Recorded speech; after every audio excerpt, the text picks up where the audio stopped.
Hello guys, আসসালামু আলাইকুম।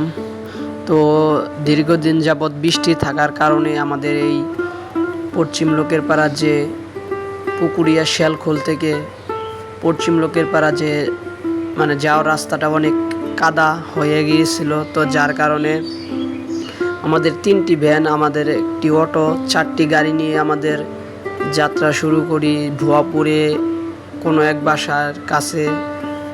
সেই টাইলসের যে আদলাগুলো ছিল সেগুলো আমরা আমাদের অটোতে ভ্যানে এনে আমাদের রাস্তায় কিন্তু সংস্কার করছি। আপনারা দেখতে পাচ্ছেন পোলাপান এবং আমি এবং বড় ভাইরা সকলে যারা আছে তারা কিন্তু রাস্তার মধ্যে সংস্কার করতেছি।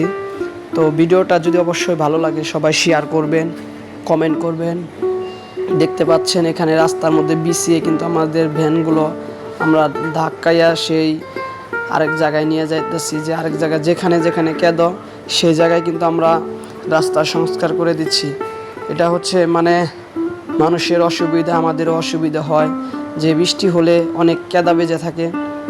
তো আসলে বৃষ্টির মুহূর্ত বেশি থাকার কারণে যার কারণে অনেক কেদা ছিল রাস্তায়। তো দেখে আর আমার সহ্য হচ্ছিল না। পরে বড় ভাইদের ছোট ভাইদের বললাম যে এই কাজটা করতে হবে। তো সকলেই দেখি একমত। আসলে এখানে কেদায় ভরে গিয়েছিল রাস্তাটা। তো আসলেই কেদা রাস্তা চলাফেরা অনেক অসুবিধা, অনেক দুর্ভোগ, সেটা যারা কেদা রাস্তায় চলাফেরা করে তারাই জানে।